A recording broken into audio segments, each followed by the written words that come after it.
It's the Worldwide Sports Radio Network. The Nimble with Numbers team presents Chalked Blocked with Bo Big Time McBrayer. I gotta know what a $5 shake tastes like. That's hot. That's hot. I want winners, folks. You don't know diddly. And his partner, Scott Stag Simpson. Do you know who I am? Trying to put Tiger Bomb on this jungle's nuts. That's cute. I remember when I had my first beer. I gotta catch a glimpse of these warlocks. Let's make a move. Let's make a move. Let's make a move.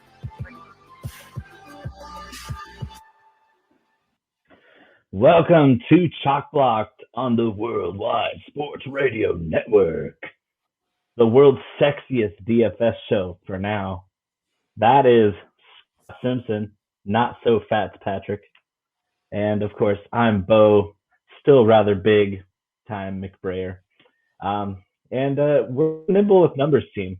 We're completely dedicated to helping you win big, especially when it comes to football. What do you think, Scott? What are we doing tonight? We talking hand size? What's your 40 time? What's your shuttle? You doing cones? Are we drinking beers? What's going on, Scott? You want to talk about my shuttlecock? Is that what you're alluding to, my friend? Badminton, yeah. I've been playing some badminton back in the day. I'll give you my backhand if you want. I think we're talking everything football related, draft related, intangibles, all the things you want to get your hands wrapped around. And on Sunday, people having trouble getting their hands wrapped around because they're bigger, stronger, faster than everybody else.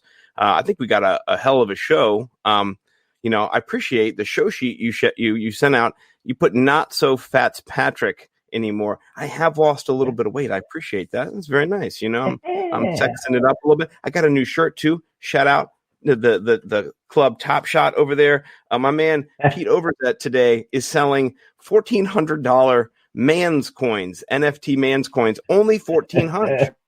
Just get that 69, 0.69, ETH, and you're good to go. So I'm excited. It's Friday night. I have no money on the man's coin. I got a free one last summer. I'm keeping that one, and I'm happy. How are you doing, man? How's my man, big time McBrayer doing?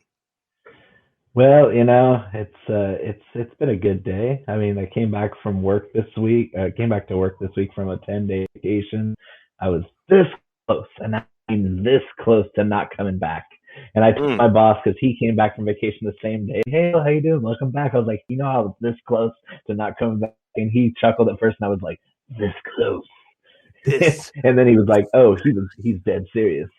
But yeah, I played 3 rounds of golf in 10 days, and I got to drink some whiskey with my brother-in-law who was in town from.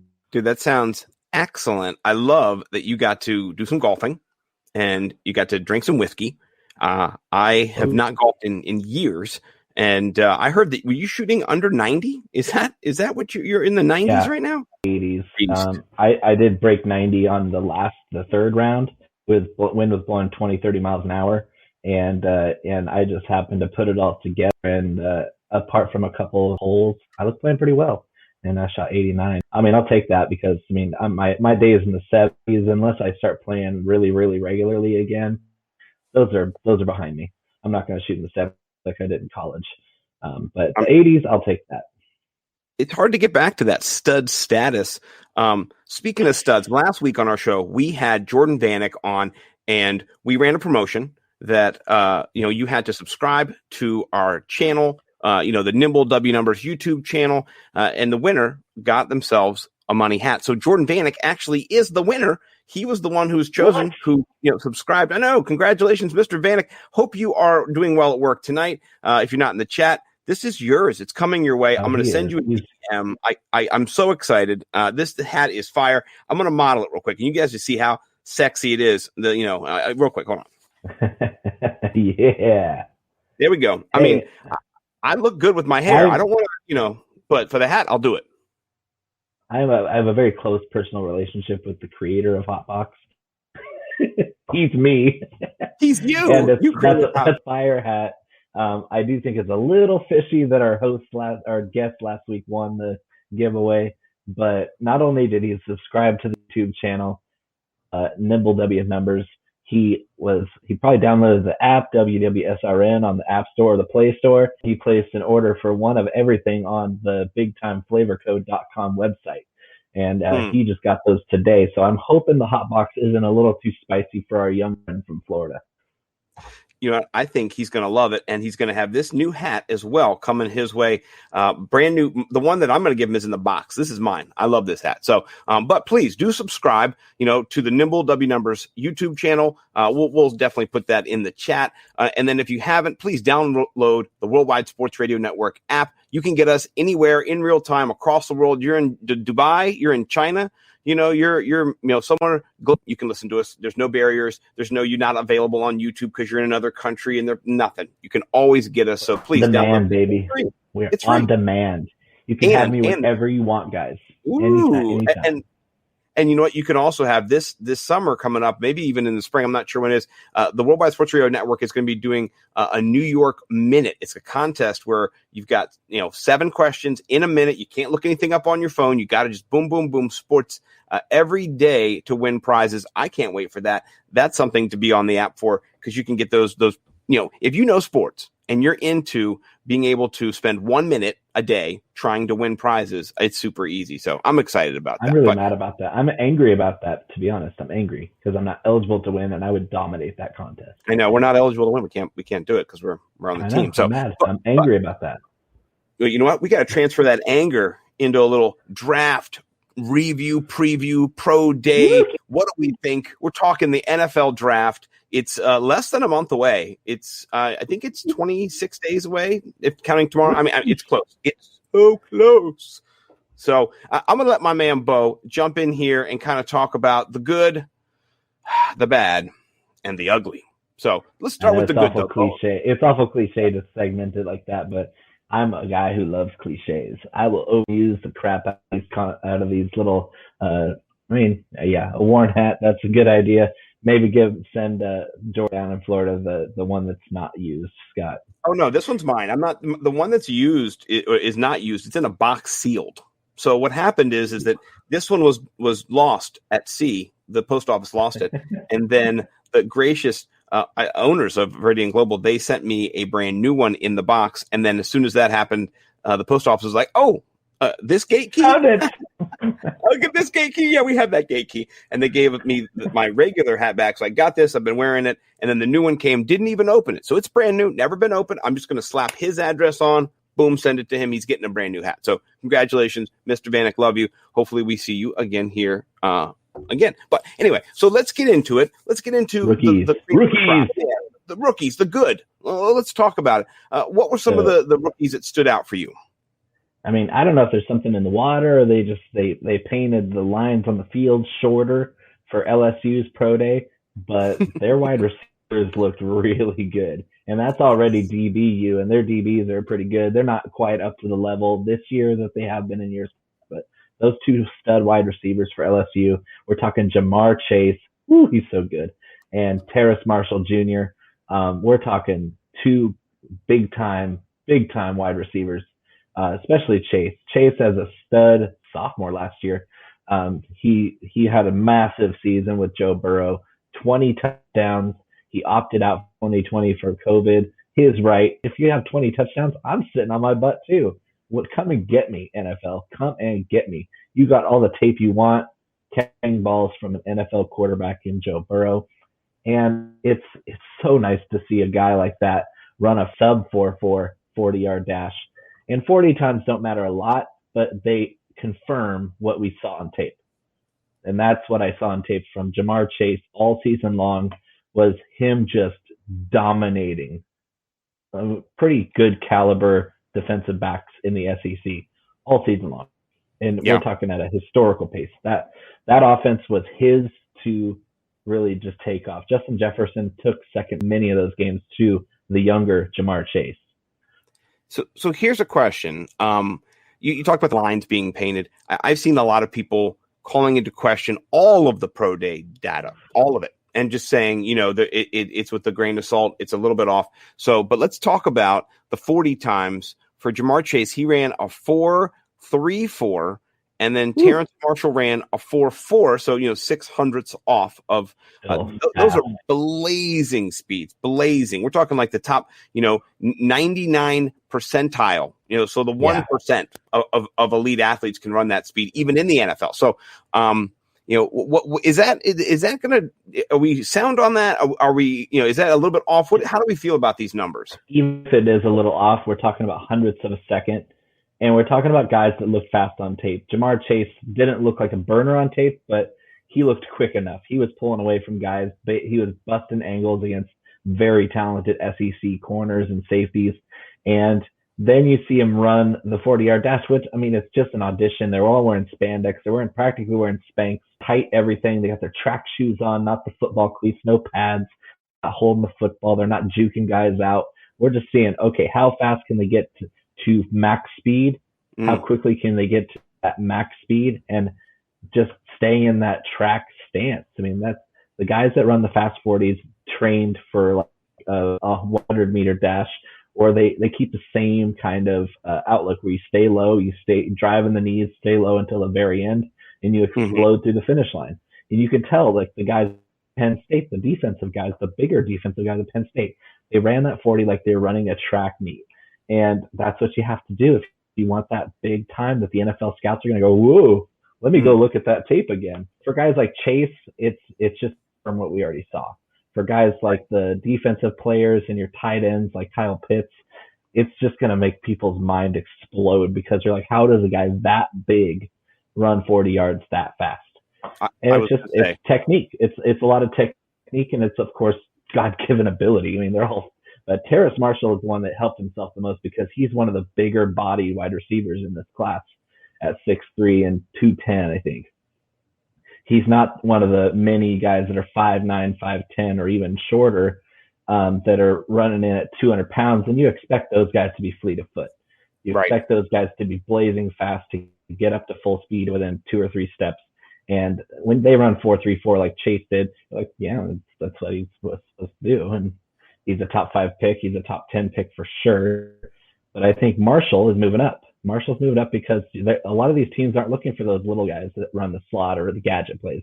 They're looking for the burners that can get up and leap and body guys in the secondary. Your contested balls, your post patterns where you're going to have to show a little bit of muscle. And Terrace Marshall having that, his stock is rising. Oh, big time. Yeah, he is one of the more, I was going to talk about risers and fallers. He's somebody who is on the rise. He wasn't being mentioned in that first day conversation. I don't think he'll be in the first day, but he wasn't even in that. They were not even a thought. Now they're talking about second round. I love that for him. We'll see. Here's somebody who we know is going to be a first round, probably a top 10 pick. I mean, maybe the 5th pick, maybe 6th pick. You mentioned him. Kyle Pitts ran a 4.44. And so even if it's off a little bit because it's home cooking or whatever, we're talking about a guy who is not 6'2" and a half, like, Marshall.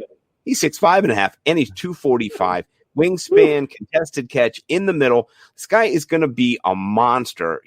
For me, the comp that I gave him was Tony Gonzalez. That's the kind of athlete he kind of reminds me of. Just bigger, faster, stronger, more athletic, more agile. To the second faster than Tony G was. Yeah, and he's way faster too. Like this guy is this guy's a wide receiver, is what he is, and he makes DK Metcalf look light.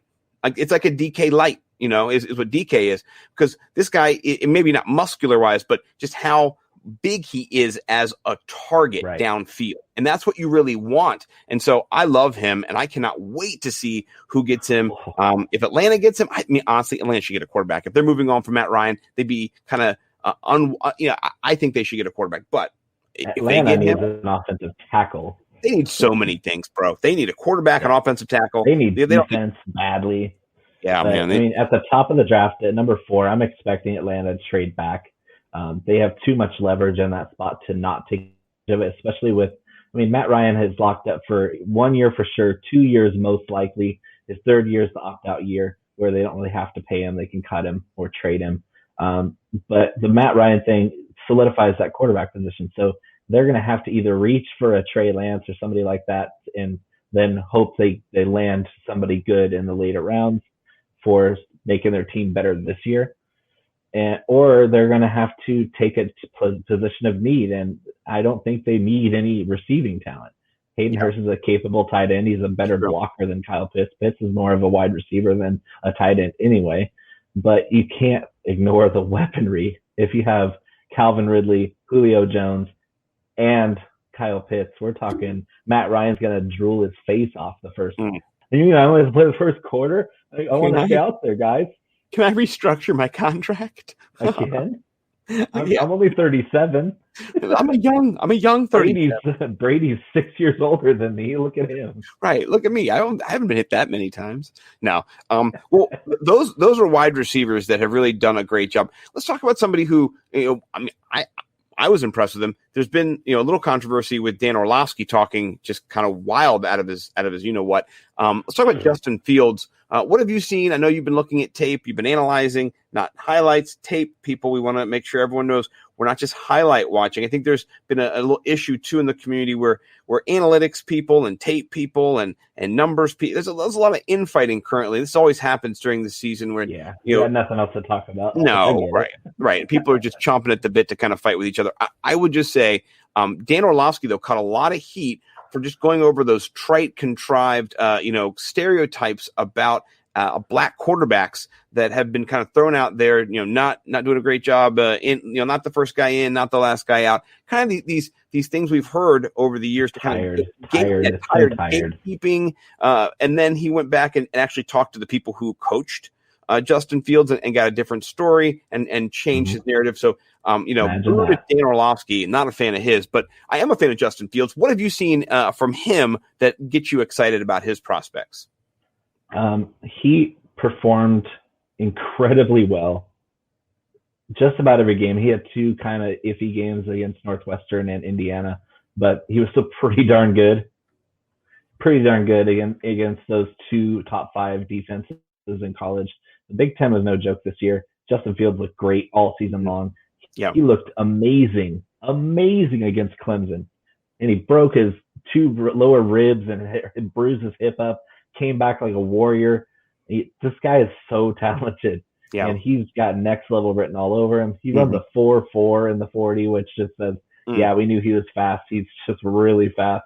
We're talking the second fastest 40 time for a quarterback in history. We're talking he's like right up there with RG3 in 40 times for a quarterback. And so if you combine that with his cannon arms, like we saw that in that national championship game, dropping a dime to Olave 65 yards in the air.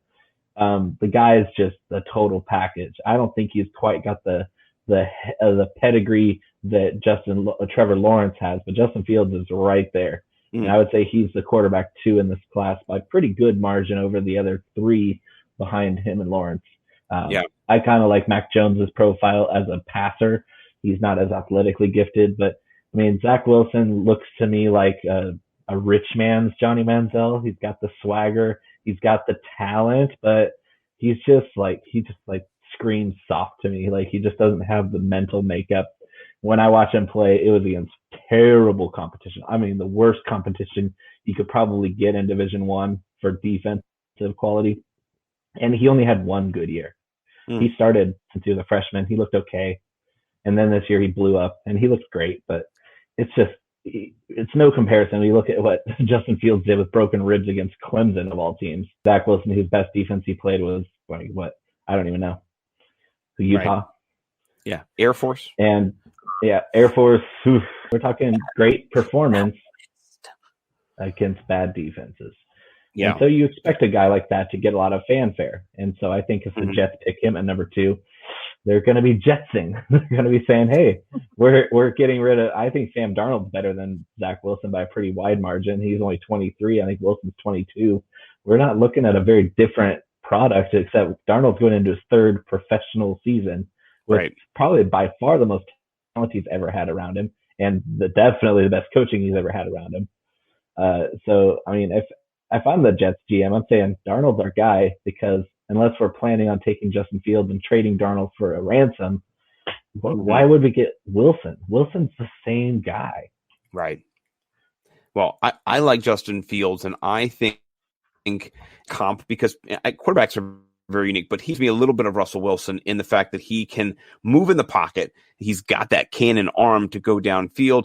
He's faster than Russell Wilson. That's the thing is he actually, not tougher necessarily, but he wouldn't, I mean, Russell Wilson hangs out in the pocket a little too long oftentimes. I'm like, why are you, come on, man. You know, so I think is a burner. Yeah.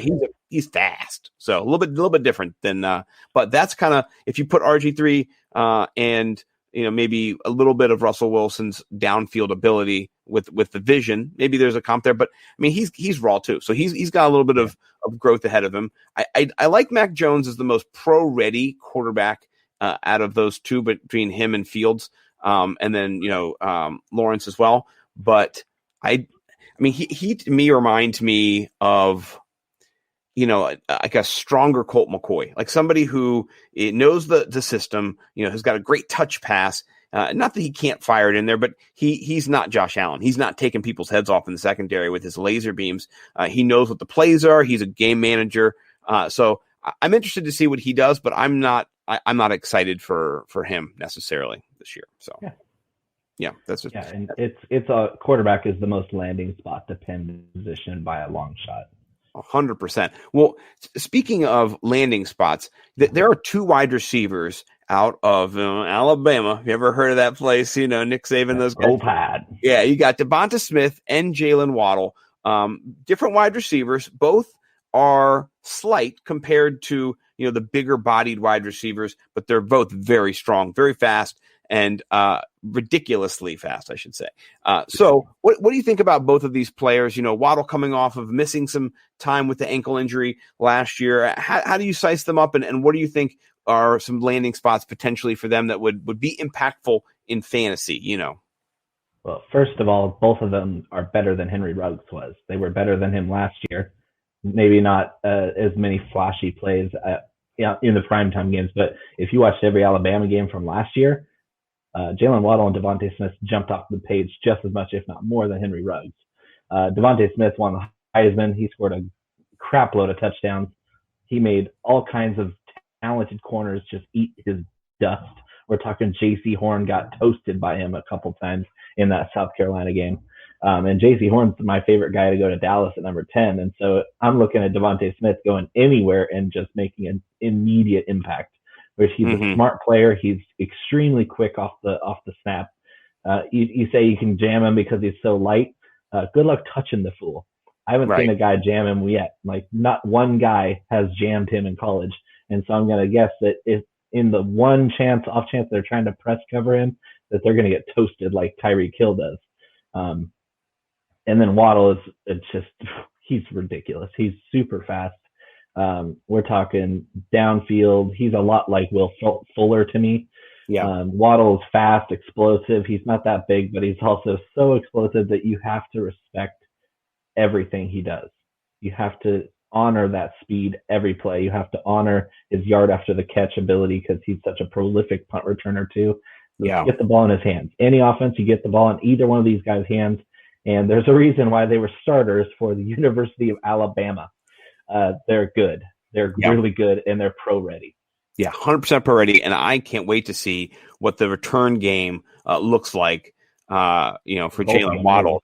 That guy is – my comp is maybe not as stout Tyreek Hill. You know what I mean? Like, Tyreek Hill is just – he's compact. Like, he's not – he's just a little bit more thick. And so, speaking of hand size, we'll talk about that later. Let's see. But anyway, we are up against the break. Look, we're just rolling. The first 30 minutes are done. We're going to come back. That is a tease. We're going to talk hand size. We'll be back in about 5 minutes. And Bo also is going to let you know where you can get when we come back, where you can get some of this. And this is the juice right here. This is the hot box. This is good stuff. We're they say the stuff that the kids go for. So we're going to get into that when we get back too. So thanks for checking us out here on Chalk Blocked. We will be back after this word from your local station. It's the Worldwide Sports Radio Network. Actually, we'll be interviewing as a team. We're here to shit up. Now back to Chalk Blocked with Bo and Scott. Move it. Check it out, y'all. Now rocking with the best.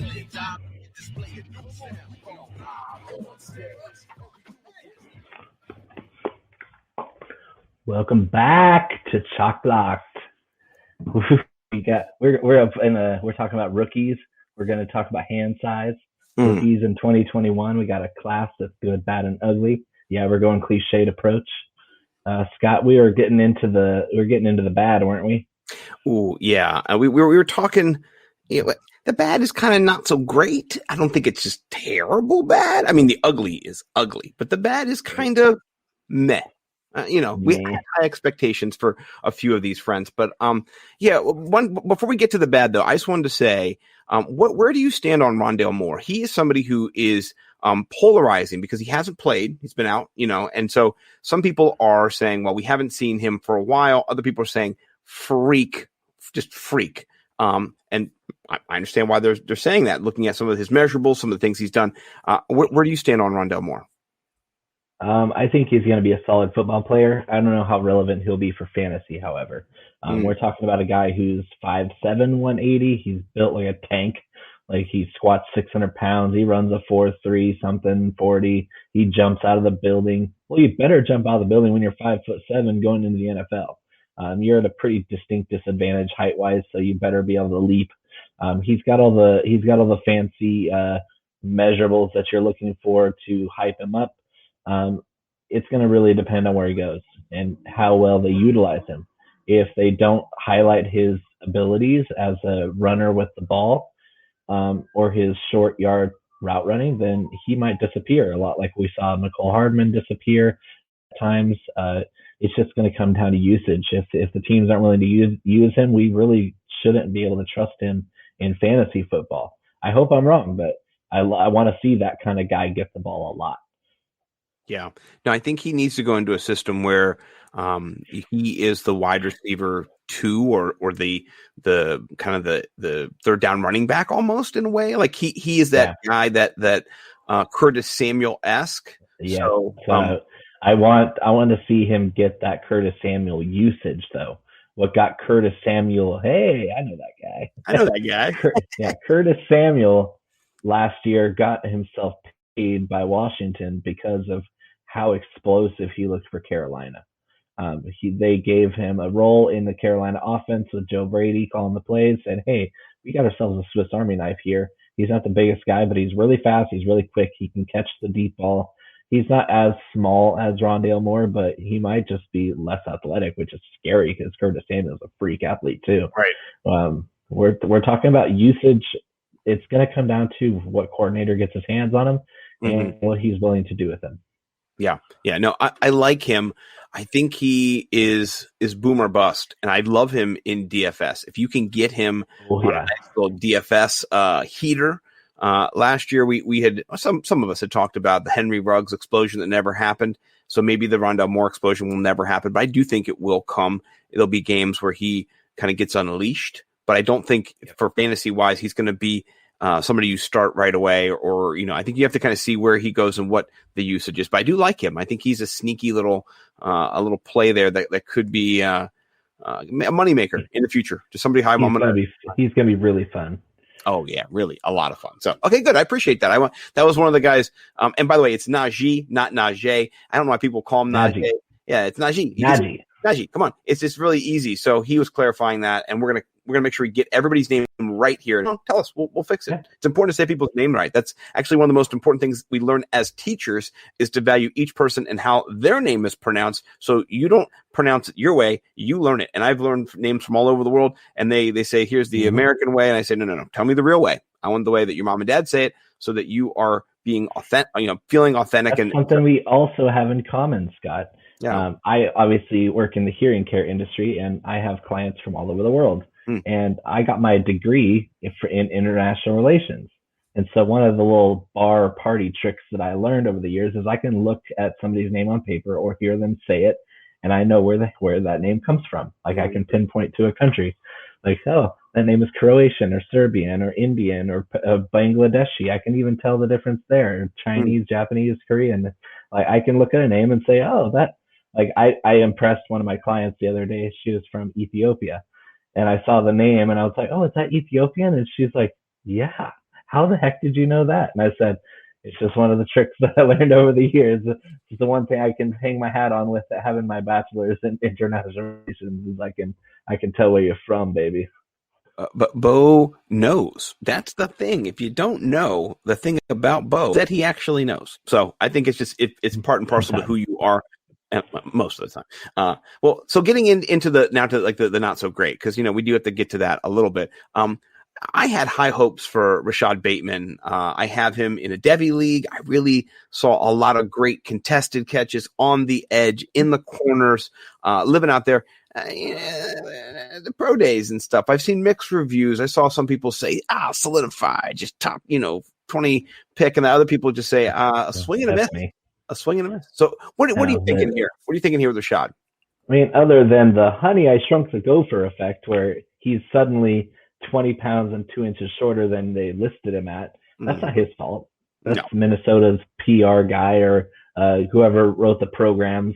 They always said he was 6'2", 210 or 211, and he measures out 6 foot and 3/8 and under 200 pounds or just over 200 pounds and 190 something. It's like, yeah, that's a little bit concerning when we thought he was a certain build and he's not that build in reality. As for his ability on the field, I'm not afraid one bit. He's up there in the top 5 wide receivers, pretty solid for me. And this is a very, very good deep receiver class. So I'm not concerned whatsoever. Rashad Bateman is one of the best pro-ready wide receivers in this class. He's an expert route runner. He's got incredible hands. We're talking probably the best hands in this class, and that's saying a lot because this class is loaded with wide receivers. Yeah. But Bateman on tape is impressive. He's impressive. I saw a little, Desmond Howard talking about how this class of wide receivers might be one of the best. Class and last year was too. And last year was excellent as well. Last year and this year are the two of the shining examples of the best wide receiver classes we might ever see in a long time. Yep. Where as far as depth, we're talking this class might have 10 guys who will get starting time in the league year one. Yeah. Well, last year was the robust running back. This year, we don't have as many running back candidates. So we're going to be looking more for fantasy, for DFS, other purposes, to the wide receiver this year. So look for some of those breakouts. In this section, I do like Rashad Bateman. Chuba Hubbard ran fast. He ran fast in that straight line. We knew that, though. Yeah, and we knew that, but that's what we knew. Is that good enough? Is that going to be what we need? What do you think on that? So Chuba ran a 4.36 unofficially, and then somebody came out, pretty well-known, very well-respected person, said his 2 times were in the 4.5 range, which is a big difference from 4.36. I'm not worried about his speed. Chuba his calling card is he's a home run guy. He's going to pull away. He's a great track runner, and he's Canadian, Will. So there's automatically a leg up for being Canadian. And our northern boys love Chuba. They love Claypool. Chuba is not a good running back for the next level. In 2019, he ran through some magnificent running lanes. The zone scheme for Oklahoma State in 2019 was magnificent. They were busting off big plays left and right. And when you got a guy that runs 4.36 probably in the Big 12 where defense is optional, he's going to look really good. And if he had come out for the NFL before his senior year, we're talking a first-round running back. But instead, he stayed in school. COVID caught up to the whole country. And when he got on the field, he looked terrible. And we're talking all of the flaws that weren't showing up in 2019 because he had such a great amount of room to run. They weren't there. And you saw Chuba struggle to find running lanes, to break tackles, period. I mean, we're talking some of the lowest metrics you can see for breaking tackles or creating yards. And I don't hate Chuba. I just think that he was a better college running back than he's going to be at the next level. Yeah, no, I agree. There's just other running backs that I think really have the potential. The top 3, particularly, I'm intrigued, and they don't involve him at all. So, Linda, please don't come after us. We love you. I know she loves. At least we pronounced his name correctly as well. Yes. Here's the thing about it. I think, and I haven't learned enough about this yet. I'm in the process of kind of transferring my understanding of college football into the pro game and seeing which players are going to stick around. But some of these players do just benefit. We talked about earlier Henry Ruggs, just from a system, from everybody on your team being an All-American, or most of your team being the best of the best. And then when you get them, and then the NFL, you got best of the best too, but when you put them against people who are better in the NFL, they're not the same as they were in college. They're just not. And so I think some of these wide receivers and running backs are going to disappoint. And every year they do. And I saw a tweet the other day by somebody, they just listed all those terrible running backs. Sony Michel was a first-round running back. I mean, even last year, Rashad Penny a couple years, just people have been drafted before better running backs. So, we'll see how it goes this year. Right. And I'm not giving the first-round wide receivers last year or the early-round wide receivers last year that disappointed, Ruggs and Jalen Reagor, they might be your second or third-year breakout candidates because they do still have a ton of talent. They still are dynamic athletes that you want to give the ball to in space. So I'm not writing off Ruggs. I'm buying low on him right now. Same with Reagor. I'm high on Ruggs as second or third year breakouts. So I'm not giving up on him because they got too much talent to give up on just because they had a slow start. And Reagor was more due to injury. Yeah, well, and the quarterback variance there too.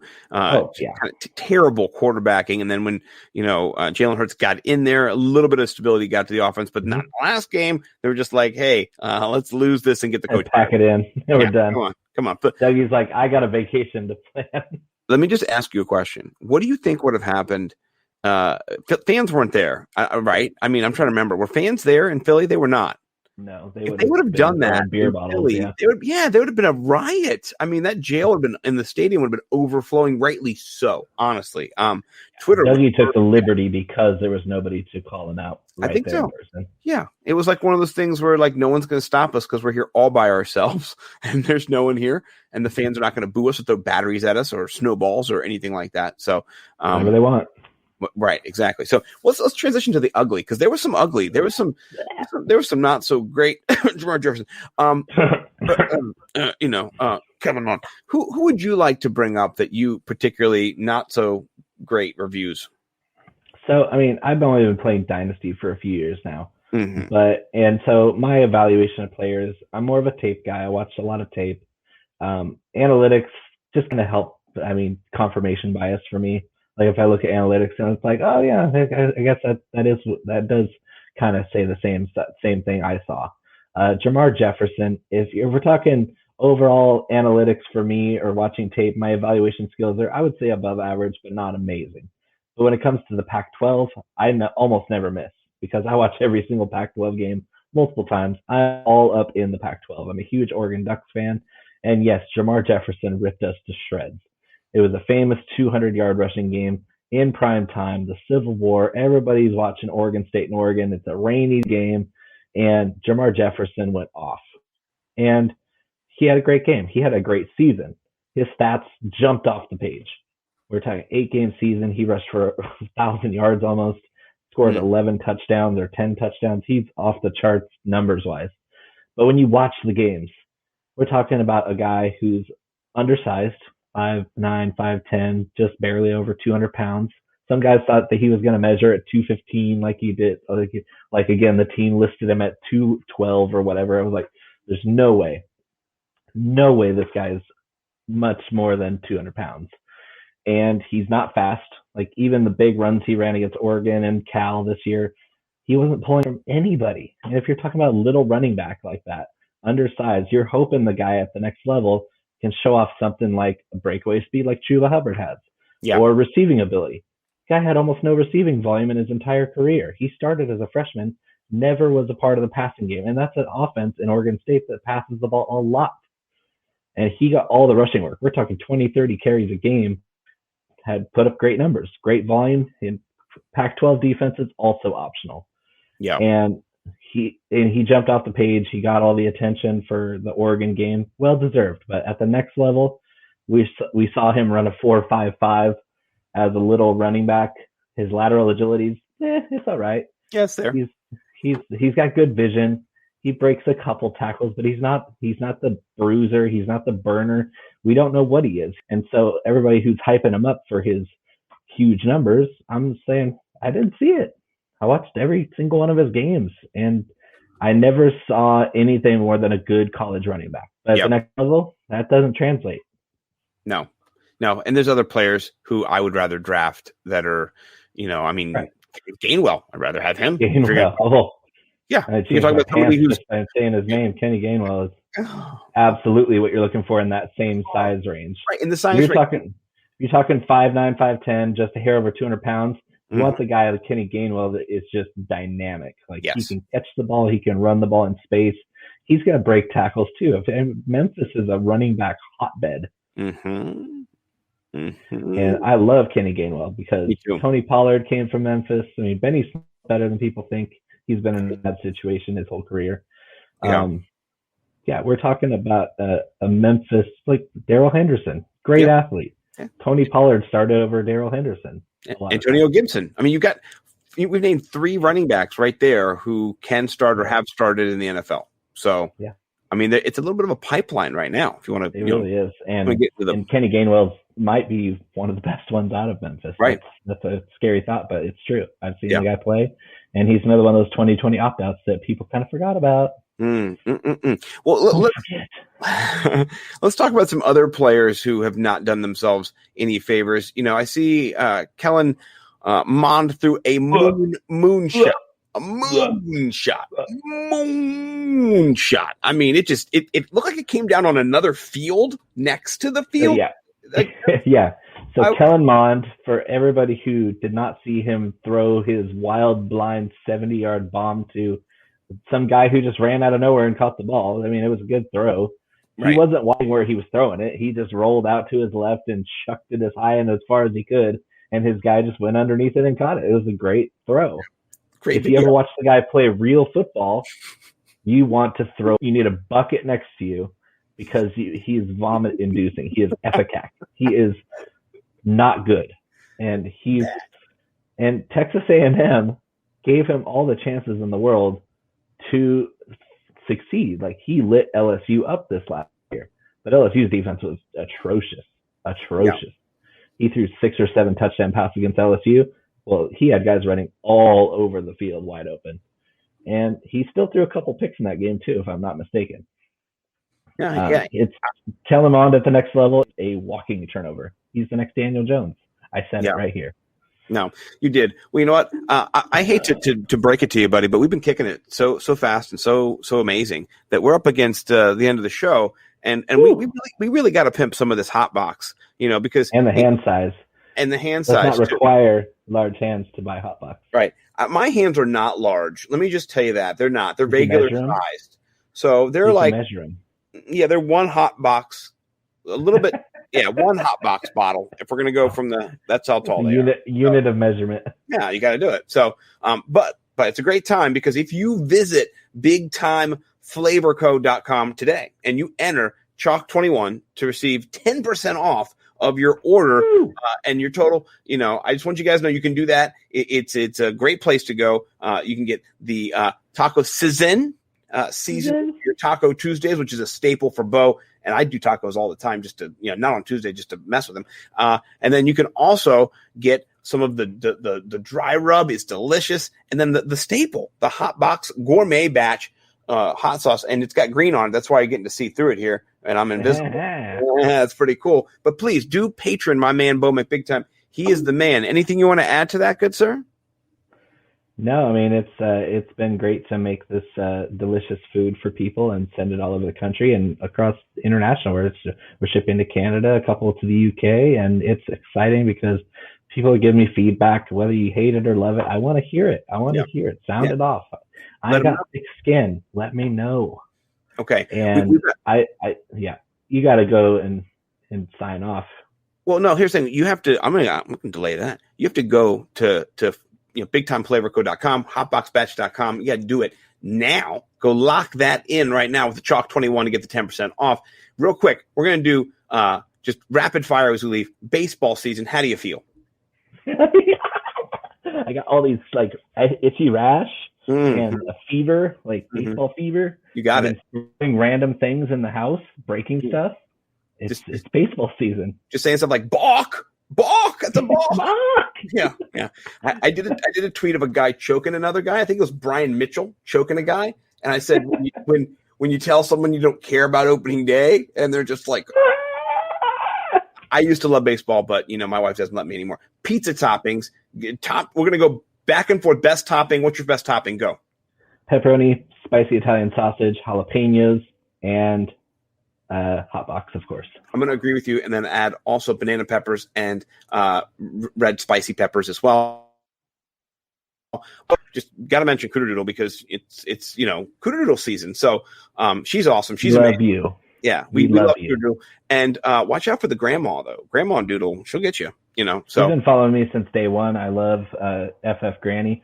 Shout out FF Granny. Shout out FF Granny. Love you. We'll be back next week. And we're working on some guests for next week and the weeks coming up here. We'll tease a little bit on Twitter. Thank you to everybody who checks us out. Please check out Bowman Big Time, BigTimeFlavorCoat.com, HotBoxBatch.com as well takes you there.